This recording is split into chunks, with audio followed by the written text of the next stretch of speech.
ஆன்மீக அன்பர்கள் அனைவருக்கும் வணக்கம். நாளை 24/6/2026 புதன்கிழமை பார்த்திங்கன்னா ஸ்ரீ சுதர்சன ஜெயந்தி. மகாவிஷ்ணுவனுடைய பிரதானமான ஆயுதம் அப்படின்னு சொல்லக்கூடிய சுதர்சன சக்கரம், அதாவது சக்கரத்தாழ்வார் அவதரித்த திருநாள் தான் ஸ்ரீ சுதர்சன ஜெயந்தியாக நம்ம கொண்டாடிட்டு வரோம். பெருமாளுடைய வலது திருக்கரத்தில் எப்பொழுதும் அருள் பாலிச்சுருக்கிறவர் தான் சக்கரத்தாழ்வார். அவர் பெருமாளுக்கு இணையாக அந்த சக்தியாக போற்றப்படுபவர். பெருமாள் சன்னதியில் பார்த்திங்கன்னா ஸ்ரீ சக்கரத்தாழ்வாருக்குன்னு தனி சன்னதி எப்பொழுதுமே இருக்கும். அதில் அந்த சக்கரத்தாழ்வாருக்கு முன்புறம் சுதர்சனரும், பின்னாடி பக்கத்தில் பார்த்திங்கன்னா நரசிம்மரும் அருள் பாலிப்பார்கள். அந்த சக்கரத்தாழ்வார் சன்னதியை நம்ம ஒரு முறை வலம் வருவது பெருமாளை முழுசா வணங்கின பலனை கொடுக்கும். பொதுவாக நம்ம சக்கரத்தாழ்வார் சன்னதியில் 12 முறை வலம் வருவது ரொம்ப விசேஷம். ஆனி மாசத்துல வர்ற சித்திர நட்சத்திரமும் தசமி திதியும் சேர்ற நாள் தான் நம்ம ஸ்ரீ சுதர்சன ஜெயந்தியா கொண்டாடிட்டு வரோம். அதுவும் இந்த வருடம் பார்த்தீங்கன்னா நாளை புதன்கிழமையில வருது. புதன்கிழமை எப்பொழுதுமே சக்கரத்தாழ்வாருக்கு ரொம்ப உகந்த நாள், விசேஷமான நாள். அன்னைக்கு நம்ம எதை மனசுல நினைச்சுட்டு சக்கரத்தாழ்வார் சன்னதியில 12 முறை வலம் வந்தோம்னா நம்ம கேட்டதை அப்படியே நடத்தி வைப்பார் சக்கரத்தாழ்வார். இன்னொரு சுவாரஸ்யமான விஷயத்த நான் உங்களோட ஷேர் பண்ணிக்கிறேன். அதாவது ஸ்ரீ மகாவிஷ்ணுவுக்கு ஆயுதங்கள் மொத்தம் 5. என்னென்னு பார்த்தீங்கன்னா சுதர்சனம் அப்படிங்கிற சக்கரம், பாஞ்சஜன்யம் அப்படிங்கிற சங்கு, கௌமோதகி அப்படிங்கிற கதை, நந்தகம் அப்படிங்கிற வாள், ஷாங்கம் அப்படின்னு சொல்லக்கூடிய வில். இது 5மே ரொம்ப சக்தி வாய்ந்தவை. ஆனால் இதில் முதன்மையாக கருதப்படுவது ஸ்ரீ சுதர்சன சக்கரம் தான்.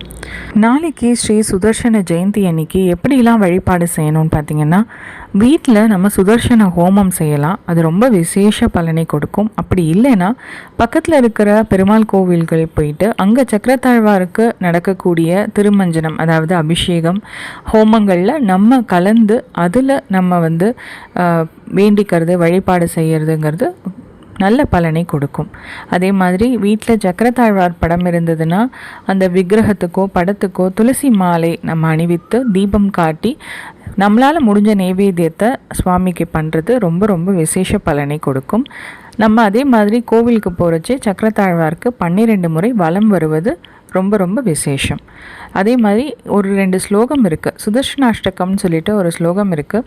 அது கொஞ்சம் பெருசு, ஆனால் நம்ம சேனலில் அது ஃபுல்லாகவே சொல்லியிருக்கு. அதை நம்ம படித்தாலும் சரி, இல்லைன்னா ஜெய ஜெய ஸ்ரீ சுதர்ஷனா, ஜெய ஜெய ஸ்ரீ சுதர்ஷனா, இந்த ஒரு வரி ஸ்லோகத்தை மனசார சுதர்ஷனர், அதாவது சக்கரத்தாழ்வாரை நினச்சி நம்ம பாராயணம் பண்ணிகிட்டே வந்தோன்னா ரொம்ப நல்ல விசேஷ பலனை கொடுக்கும். பெருமாளுடைய எல்லா அவதாரங்களிலும் ஸ்ரீ சுதர்சன பகவான் துணையாக இருந்திருக்கார். அது எப்படின்னு பார்த்தீங்கன்னா, ஸ்ரீ ராமச்சந்திரமூர்த்தியாக நம்ம பெருமாள் அவதரித்த போது ராமரின் தம்பியாக, அதாவது பரதாழ்வார் அப்படின்னு சொல்கிறோம் இல்லையா, பரதன், அவர் யாரும் இல்லை, சுதர்சனர் தான். அதே மாதிரி ஸ்ரீ வாமன மூர்த்தியாக அவதரித்த போது மகாபலி சக்கரவர்த்தி வாமனருக்கு தானம் தரும்பொழுது அந்த தானத்தை தடுத்த சுக்கராச்சாரியாரின் கண்ணை வாமனர் தர்பத்தால் குத்தினாராம். அந்த தர்ப நுனியில் இருந்தவரும் சுதர்சனர் தான். அதே மாதிரி நரசிம்மமூர்த்தியாக பெருமாள் அவதரித்த போது அந்த நரசிம்மர் கை நகங்களில் இருந்து கொண்டு ஹிரண்யகசிபு அசுரர்களை கிழித்தெறிந்தாராம். அதனால் அந்த கை நகங்களில் இருந்து உதவினவர் ஸ்ரீ சுதர்சன ஆழ்வார் தான். அந்த அளவுக்கு அனைத்து அவதாரங்களிலும் துணையாக இருந்தவர் ஸ்ரீ சுதர்சனர். இப்போ எளிமையான 2 வரி ஸ்லோகம் ஸ்ரீ சுதர்சன காயத்ரி மந்திரத்தை நான் உங்களோட ஷேர் பண்ணிக்கிறேன். இதை நோட் பண்ணி வச்சுட்டு நாளைக்கு முழுவதும், முடிஞ்சால் நாள் முழுவதும் சொல்லலாம். அப்படி இல்லைன்னா 108 முறை பாராயணம் செய்வது ரொம்ப நல்லது. ஓம் சுதர்சனாய வித்மஹே மகாஜ்வாலாய தீமஹி தன்னோ சக்கர பிரஜோதயாத்.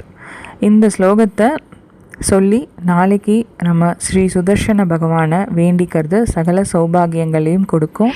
அது மட்டும் இல்லை, சக்கரத்தாழ்வாரை நம்ம வேண்டிக்கிறதுனால என்னென்ன பலன்கள் பார்த்திங்கன்னா, தீய சக்திகள், எதிரிகளிடம் இருந்து பயம், அதே மாதிரி முற்பிறவியில் செய்த பாவங்கள் எல்லாமே நீங்கிடும். ஆயுள், ஆரோக்கியம், ஐஸ்வர்யம் இது எல்லாமே பெருகும் அப்படிங்கிறதுல எந்த ஒரு சந்தேகமும் கிடையாது. நம்ம அனைவரும் ஸ்ரீ சக்கரத்தாழ்வாரை வேண்டி வணங்கி அவரின் ஆசிகளை அனைவரும் முழுவதுமாய் பெறணும்னு வேண்டிக்கிறேன். இந்த மாதிரி மேலும் பல ஆன்மீக விஷயங்கள் தெரிஞ்சுக்கிறதுக்காக இந்த சேனலை சப்ஸ்கிரைப் பண்ணி பாருங்கள். இந்த வீடியோவை உங்கள் ஃப்ரெண்ட்ஸோடையும் ஷேர் பண்ணிக்கோங்க. இன்னொரு வீடியோவில் உங்கள் அனைவரையும் சந்திக்கிறேன். நன்றி, வணக்கம்.